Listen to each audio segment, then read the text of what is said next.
if you want to talk about controversies, how about the urban legend number 3 that everybody needs combination immunotherapy versus patients really only need a single PD-1 inhibitor? How do you make that decision? That's a good question for my friend Dirk. No, I'm responding to it. So I think nobody knows how we could distinguish for the indication of PD-1 antibodies and PD-1 plus. In this case, it's Nivo plus Ipi because it's the only approved combination. And it's a big question right now, not only in Germany. And we have rewritten our guidelines. They were released in June 2016, so it's very fresh.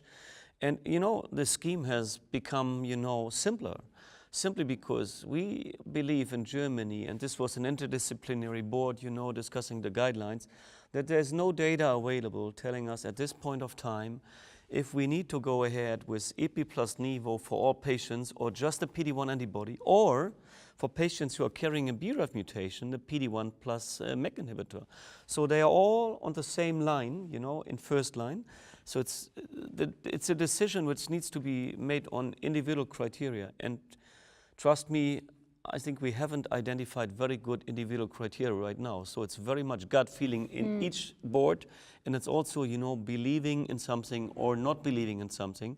But certainly, for Ipi and Nivo, the toxicity is also, driving decisions. So if somebody has clear contraindications for this, and you discuss toxicities and the patient is saying, by no means, I want to accept this magnitude of toxicities, you can go ahead with PD-1. The most burning question for me is, if you start with single agent PD-1 antibody, if in second line, when patients have a progressive disease, they will have a benefit of Ipi plus Nivo. And there is a trial that will test that question. Yeah, but no data available yet. I have not even seen a case report on it. No, it needs to be evaluated in a trial. Have you ever done that? In fact, has anyone at the table ever taken a patient who had PD-1 inhibitor alone, progressed, and then given them Ipi plus Nivo and seen a significant response? No. Not possible in France. Because no, I have not seen a response. So what we have done is actually we have added Ipi, let's say, at the second cycle, very early on,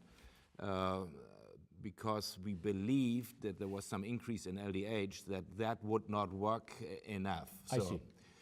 But not a true progressive patient, and then, switching to the combination. So you've tried it, but it's not worked? How about you? No, I have not done that because practically the combination is not reimbursed yet. So we have it with clinical trials, and most of the clinical trials would exclude patients who have received.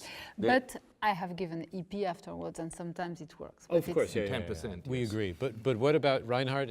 Have you ever given Ipi Nivo to someone who failed a PD-1 antibody? I have done this several times, and especially in the setting that we started with anti-PD-1 monotherapy. Then these are BRAF mutated.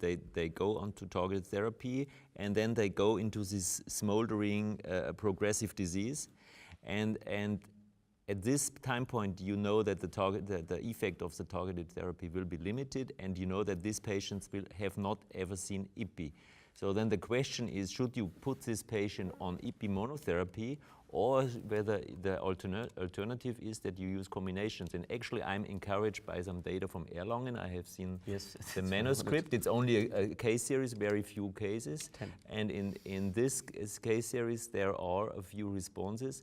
And therefore, we made the decision very recently in a number of patients that we don't use Ipi monotherapy, but Ipi-Nivo combination in this setting. Is this, so you're saying that's a series of 10 patients who were treated with PD-1 blockade and then progressed and got Ipi-Nivo? No, they got I can first tell you BRAF MEK and then they got Ipi-Nivo. BRAF MEK. Axel is I'm a co-author of this, so maybe Oh, maybe well, I can tell you in that about the case- secrets of this Tell us paper. all about it. So it was a study done by Lucy Heinzeling from Erlangen in 10 patients. All of the patients had progressive disease on Ipi.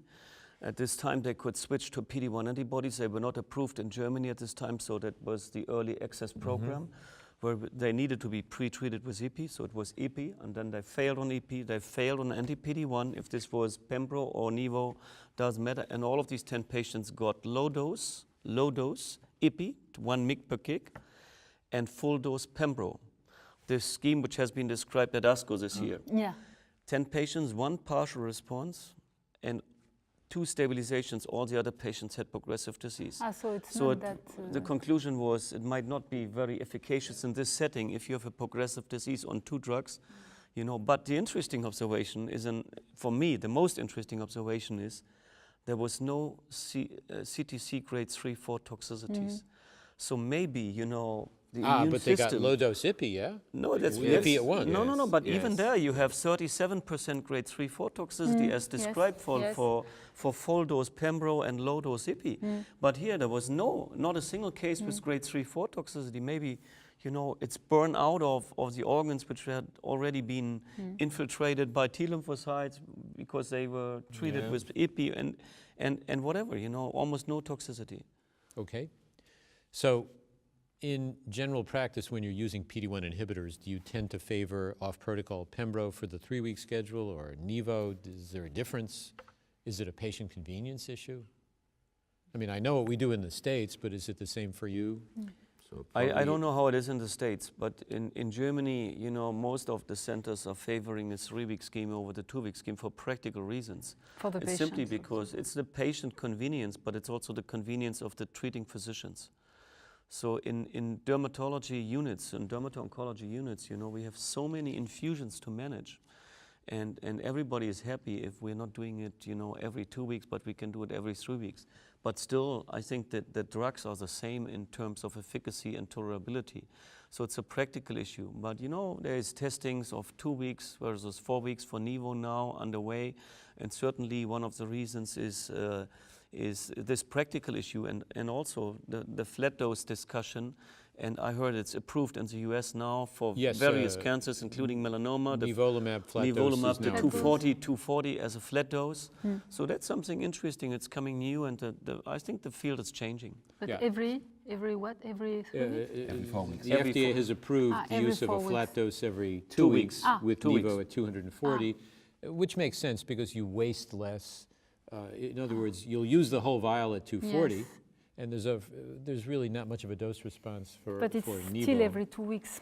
Yeah, it's every 2 weeks, but perhaps in the future there'll be an every 4 Yeah, week there's a regimen. study, the 240 versus a 480. So you Yeah. give the same dose in a 4-week time period. Yeah, You give it twice a month versus once a month, and I think that's an interesting study. and with a half-life that, it turns out the PD-1 half-lives are probably closer to 3 weeks than 2 weeks, so it would make sense to give it every 4. 21. There are also But- interesting developments with nursings. There are nursing programs now where the nurses go home to the patient and Really? apply That would be anti-PD-1 good. therapy.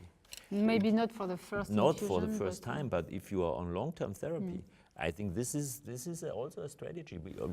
As I agree with Axel. Our outpatient clinics are packed,